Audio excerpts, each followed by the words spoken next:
total disasters.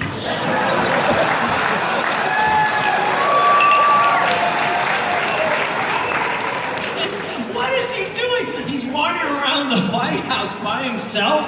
Because Melania's up in D.C., he's got a big bathrobe on or a bowl of Cheetos. I'm hungry, here we go. Don't you think there's something slightly metrosexual about Trump? Slightly effeminate? Don't you see him in the mirror with chapstick? So nice. So soft, so good, so nice. Terrific lips, he's a tremendous lips. There's good, so make the kissing. I can't go there. He's the only politician I've ever done an impression of where I can just quote him and get the laugh. It's unbelievable because what we've seen in America, it's the strength of this country, but as an impressionist, we seem to go for sounds more than anything else. The juxtaposition. Sorry, just had a little thing twist here. I'll do church lady later, all right. I thought when we went from W to Obama, that was a big juxtaposition, you know. Because W is just sort of, you know, it's kind of jumpy and tweaky and go on. He's the only Republican, by the way, that could have challenged Trump in the debate. Because Trump decimated his brother. It wasn't even close. That was schoolyard brilliance. You know, Jeb, you're very tired, okay? You're a very, very low energy individual. You're very tired. You're very tired. You're very tired. And sleep. W debating Trump, well, I would have paid for that, man. W would have been like, just not taking it. Like, who does your hair? Stupid cuts?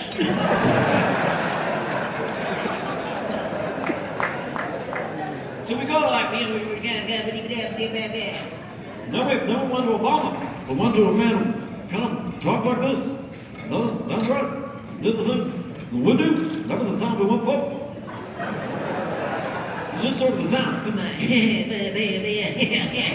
Right up here. And now we have Trump. And we've had a dual presidency for the last month before the inaugural because Trump would just start tweeting and weighing in, and the style was so different. Remember when China took our underwater drone? Obama's people were like, well, what we're going to do is get with our coalition effort and partners and strategically ally with the Chinese to understand that the acquisition of the U.S. naval property is not in the best interest of the general South China Sea and that general region. You know, Trump tweets, you could keep it. You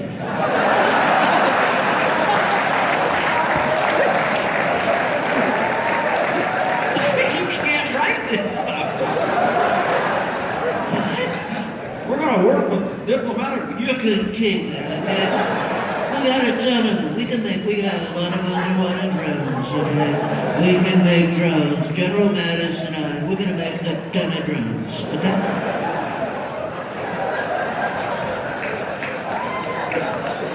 I don't know why I do this. I know it's an exaggeration. It just feels like it. Then North Korea goes, we got a ballistic missile, and we're going to put a nuke on the top of it. And Obama went, you know, this is not conducive to the region and the stability with the Korean Peninsula, and I would not advise this type of hostility at this time. Here's what Trump said. Never gonna happen. His impersonations are really pretty good.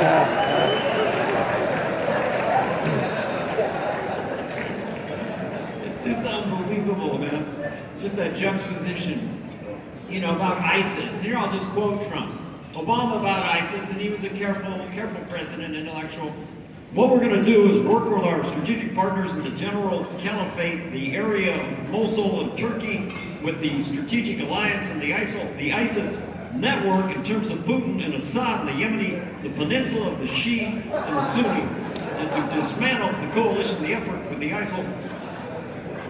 Here's what Trump said, direct quote. I will bomb the living shit out of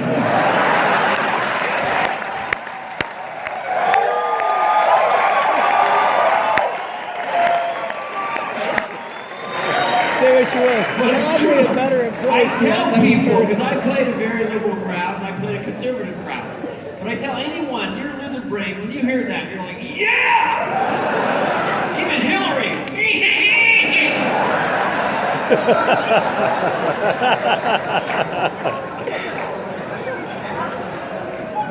Make America great again, okay? Not again.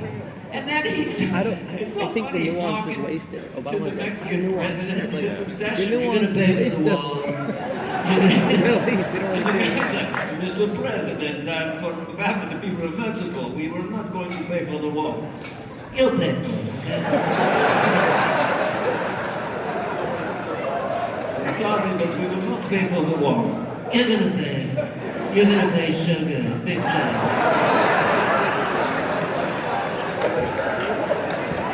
Now they agreed not to talk about it, so it's still going on behind the scenes.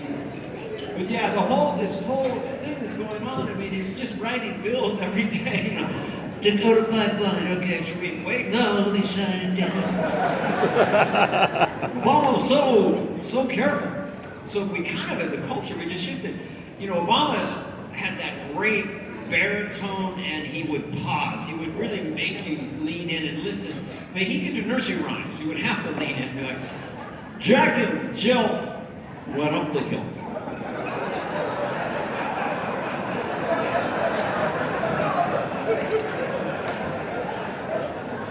Fetch a pail of water. Jack fell down and broke his trunk. That's a teachable moment. 3 blind mice. 3 blind mice. Chase the farmer's wife from cut off the tail with a knife. The question you got to ask yourself: why are these mice blind in the first place? What kind of healthcare program do they got?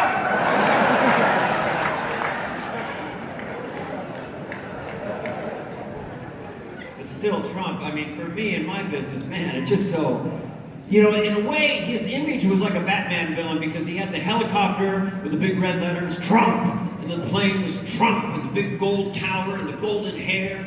You know, he's like a Batman villain. You're like, you'll never get away with this, Trump. You know, I think I will, okay?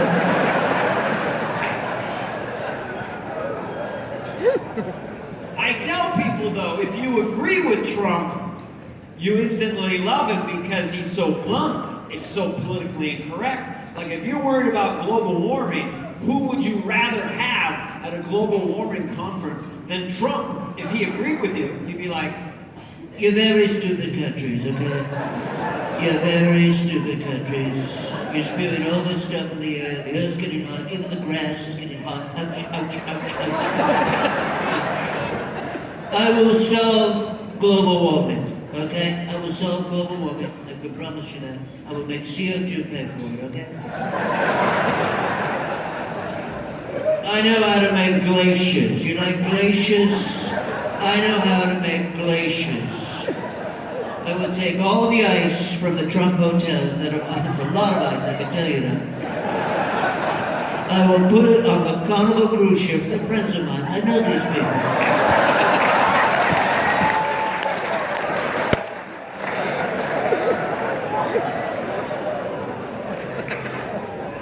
we're always talking about building a wall. We gotta build a wall. But no one ever talks about building the wall between us and Canada. Why is that? My wife's Canadian. I guess they're just too nice and docile and sweet people up there. And their big night for a couple of Canadians is just to stand on the border with an Molson's and go, well, hey, want to see a felony? All right.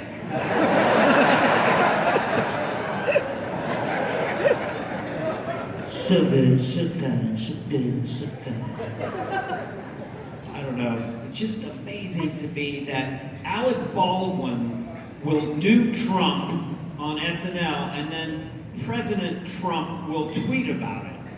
I mean, I didn't have that. I was doing George Bush Sr. for years, but if he'd had Twitter back in the day, well, Dana Carvey going after me again.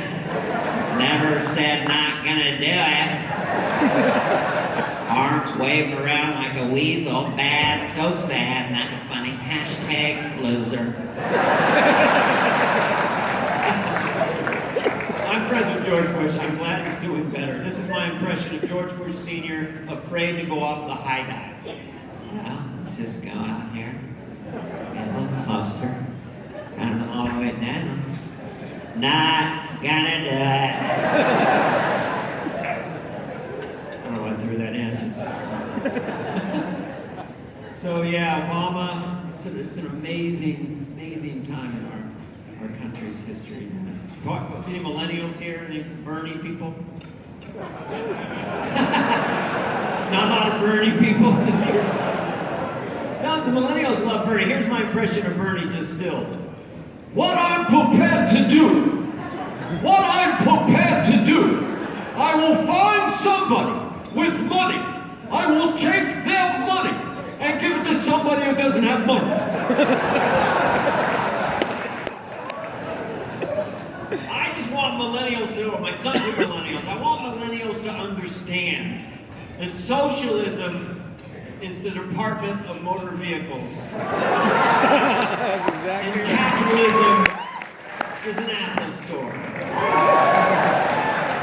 And I love the Department of Motor Vehicles. Sweaty, pissed off workers who can't get fired and just yell at you.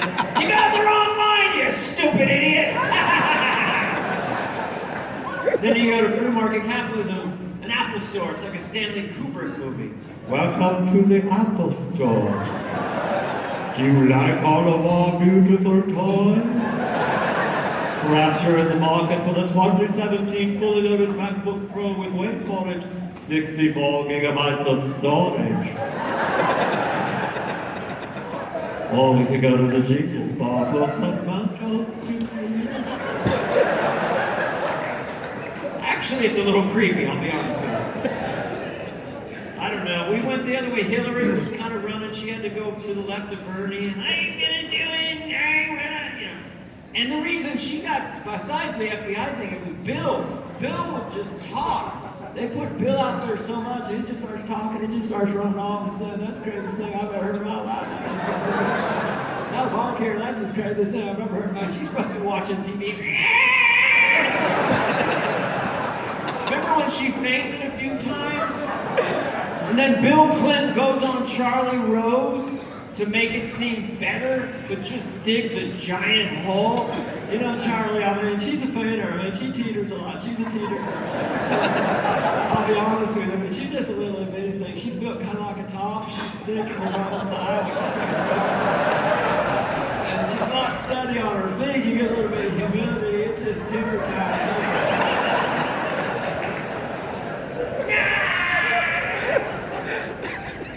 I just want, hopefully we'll come together as a country, I don't know, just with humor maybe, W was funny, he'd say stuff like, 2 Irishmen walk out of a bar. It could happen.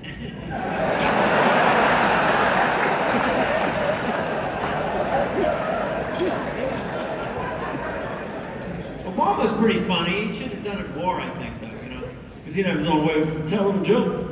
I want to introduce some levity to the proceedings to initiate the spasm and the larynx that creates the laughter that people so desperately enjoy. Did you hear about the mom and the dad who found out their 10-year-old boy was visiting S&M websites? And the mom said, what are we going to do? And the dad said, well, we can't spike him.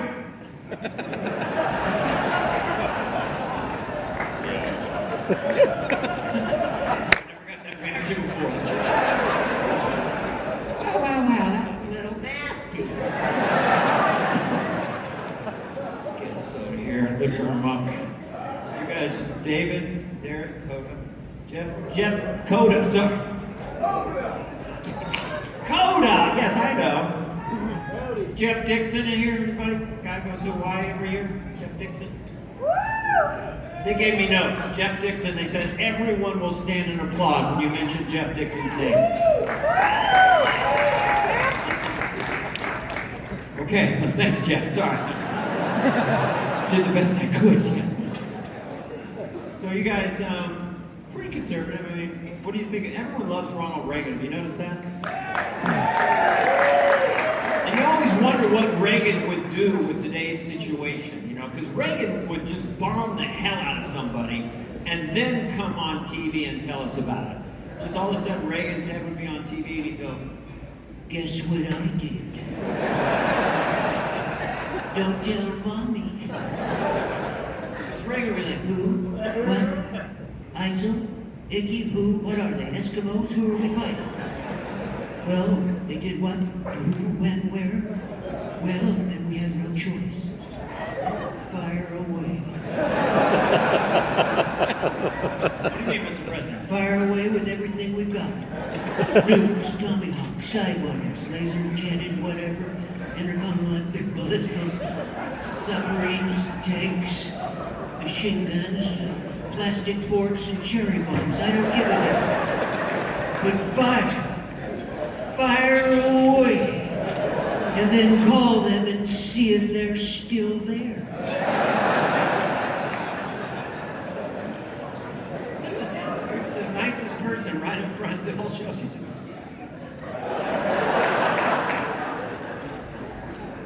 Sweet. What's your name? Oh, my? That's a good name. I won't pick on you. But you're so sweet up front here. A lot of more liquored up people are over there. Yeah, that's right. Millennials, I love you, man. Yeah, you're not gonna mess up your life like the boomers. Yeah, just work small, live small. That's the key. Yeah. Millennials are smart. You don't have to own a car anymore. They've got Uber, you know. Just have some roommates, maybe own a bike. You guys are brilliant at this stuff, but my sons, you know, they cannot do basic human things. I guess we fail as parents. I mean, they're great at the web, but they'll call us up, my wife and I go, we don't have any heated or parapet. So we're like, well, maybe you should call the landlord. And this is exactly what we hear. We're not real good at calling landlords. Could you do it? And we do! We do call the landlord because we don't want him to be sad!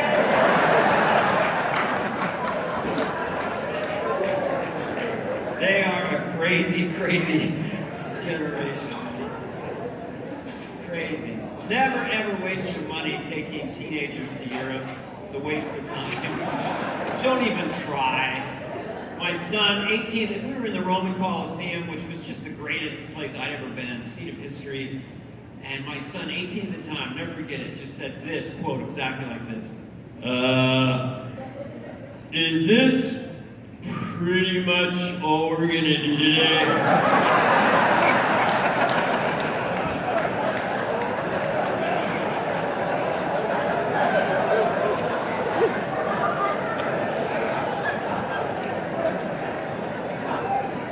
39,000 vacation. Is this pretty much all we're gonna do today?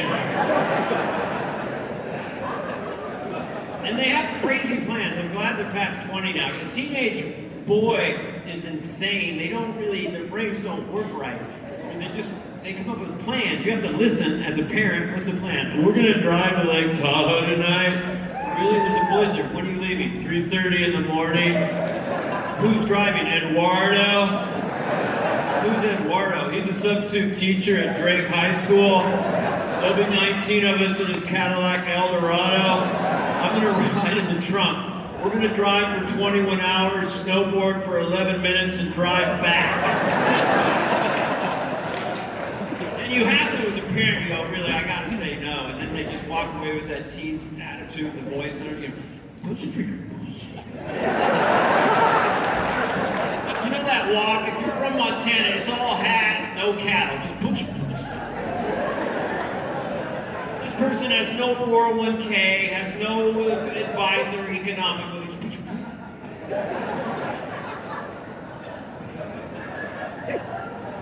A lot of married people here, long term. Yeah, I've been married 34 years. Marriage good, yeah, keep it together. for people who are young or haven't or just got married, don't worry. It's normal, the thoughts that will go into your head in a 3-decade relationship. It doesn't mean there's anything wrong with the marriage. Because every marriage, even the best marriage, you look over your spouse at one point and think, not my best choice.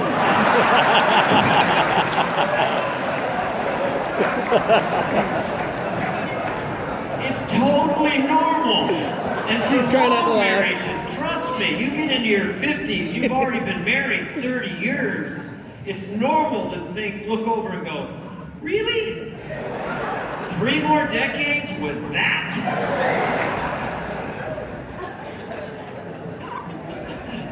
Said one of them, yeah. But yeah, Bernie, socialism. I come from my Irish background, very humble. The Irish are very humble. They have little humble chairs. Everything's humble. I don't know, have you ever flown on Aer Lingus? It's like this Irish Airways. It's very humble airline. You just go in, it's just benches. Here's some yarn, strap yourself in. Here's a shot of whiskey and a potato. See you in Dublin. And I'm a nervous flyer. My wife's aunt and uncle are with me, and they're very Irish Catholic. And I said, who does the maintenance on this plane? My wife's aunt goes, I think Jesus can do the maintenance just fine. Direct quote. I said, so we took off, and the flight was fine. Then we had this really bad turbulence. The pilot goes on there. Well, this is Captain Patrick O'Shaughnessy. As you can see, ladies and gents, the angels and demons are having a bit of a tussle tonight. We suggest you sit back and relax and have a few pints of Guinness like we do up here in the cockpit. There's nothing like 5, 6, 7, 8 pints of Guinness to make all these knob dials and switches mean something to us up here in the pointy part of the aeroplane. If you check under your seat, you'll see you have an individual keg of Guinness beer. In the unlikely event your keg loses pressure, a little yellow straw will come down from the ceiling. Be sure your Guinness is free-flowing before you assist your child, toddler, or infant with their Guinness. There's nothing like a pint of Guinness for a newborn baby to strengthen the bones. So we're back there pounding the free Guinness, bucking across the Atlantic. Then he comes back an hour later, he's like, what is it, Patrick, Silver, Miss Hannah? I'm feeling really made hurdy fiddly hurdy hurdy. I say diddly diddly I say hey hurdy hurdy hey. I'm completely plastered. Totally out of my skull. I'm a wee bit higher than the aeroplane, ladies and gentlemen. Danny boy, oh, Danny boy. My co-pilot, Danny O'Sullivan, passed out 29 minutes ago. He had 57 pints of Guinness and a bite, all right, 58 pints of Guinness and a bite of a 5-leaf hallucinogenic clover. The last thing he said before he passed out was, my God, I can fly.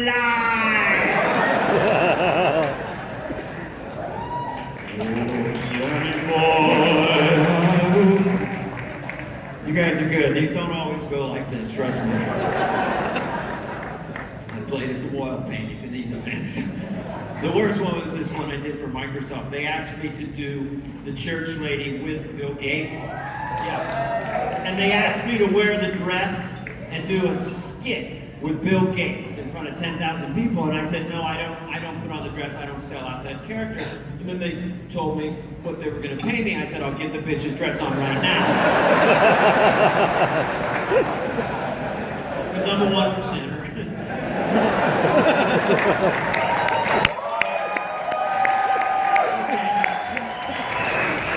So I'm in this arena, I don't know how many thousands of Microsoft, and they worship Bill. Bill's there, and he's just being Bill Gates, and I've got the dress on, and you can feel the tension in the room. The nerds are like, get him, Bill, come on. You know, they're like, they thought it was going to be like a little battle or something.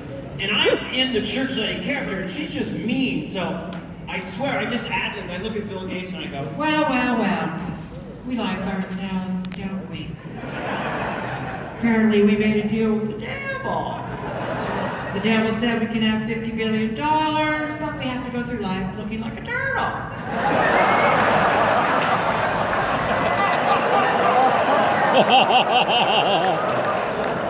This was not the right way to go. You could feel the nerds really needing get him now, get him with your Jupiter-sized brain. So Bill comes back and he tries to ad-lib. He goes, I'm not a turtle.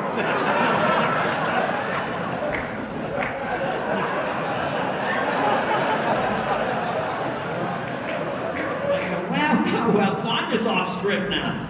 We like ourselves, don't we? Mr. Mouth is moving, but Mr. Brain doesn't quite know what it's thinking. And it's getting quieter and quieter. I still think I'm on a roll. I'm just going off the reservation. Well, we made windows, didn't we?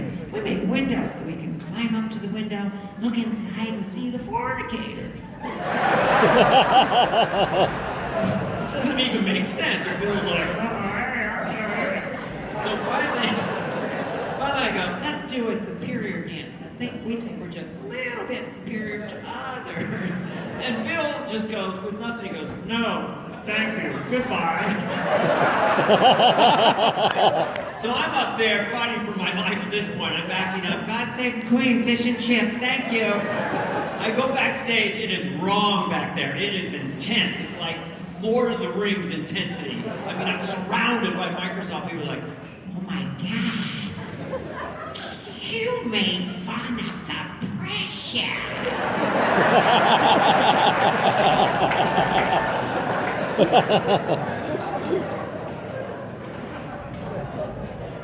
Getting up there a little bit in age, you know, I spent a lot of time at the pharmacy. I don't know about you guys. Do you like the pharmacy? What's more fun than a legal drug dealer passing out drugs to desperate people on a sweaty 5 o'clock in the afternoon? I was an old guy there, just in the corner, like 90 years of age, just yelling out once in a while, "Did my doctor call?" And they know his name, he's there so often. No, Bill, he didn't call. Try the blood pressure machine, that's fun. And you're not supposed to know what people are getting, you know? They have that privacy thing, and sometimes they just yell it out. It's embarrassing. You know, there's a guy up there, and the pharmacist is like, I can't make this out. I gotta pick up Zoloft, Imodium, and Ambien. Anybody? Pick up Zoloft, Imodium, and Ambien. I've got your medication. I need a nutball with diarrhea who can't sleep. Come on! And then the poor guy has to do the walk of shame in front of the entire pharmacy. Propecia, Adderall, and Cialis. Anybody? Propecia, Adderall, and Cialis. Pick up. I need a cue ball who's too distracted to know he can't get an erection. Come on!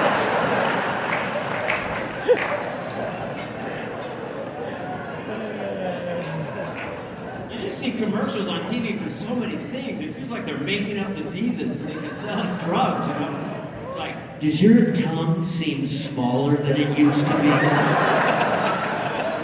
You may be suffering from tiny tongue syndrome.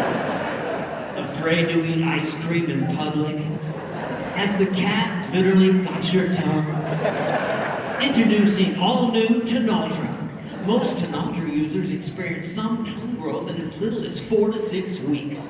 Get back in the game. Get your tongue back with Tenaltra. Thank you, Tenaltra. Because of you, my tongue is almost normal size.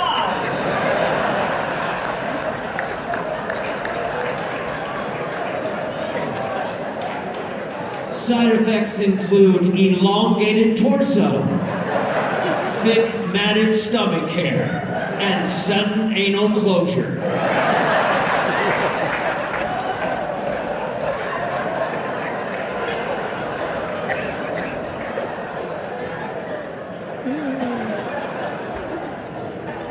I didn't really expect that response. At some point, the side side effects are too much. Let's just put it that way. But my wife, she's in great shape. She doesn't need many medications. You know, I try to teach my kids about men and women, you know. And I told them, honestly, I think women do like the strength of a man, the shoulders, the washboard stomach, the strong man. But they also want a man who can talk to them and understand them and understand their needs. But ladies, you can't have that guy. Because that guy's got a boyfriend.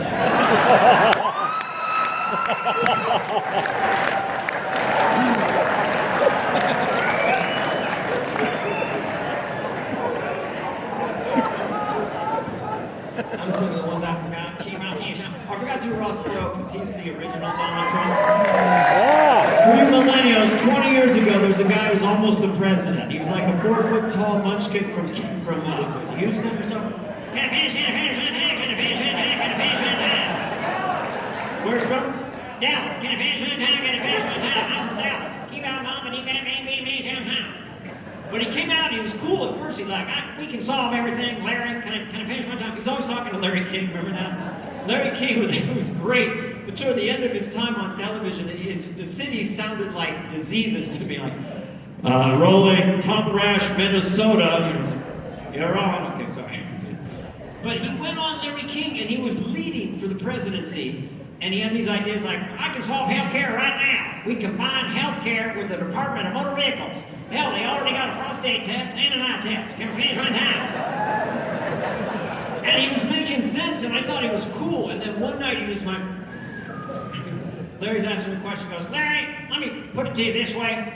You can't put a porcupine in the barn, light it on fire, and expect to make licorice.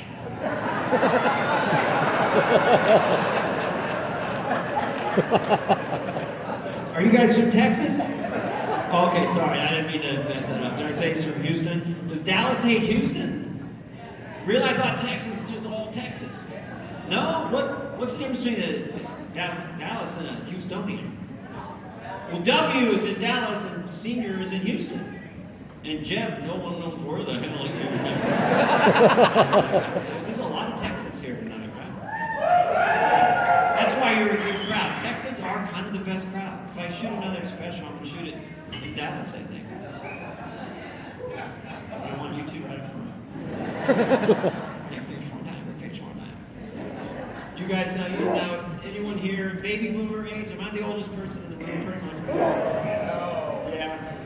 I'm a big Beatle fan. Big Beatle fan. Did you see last year when Paul McCartney made a song with Kanye West?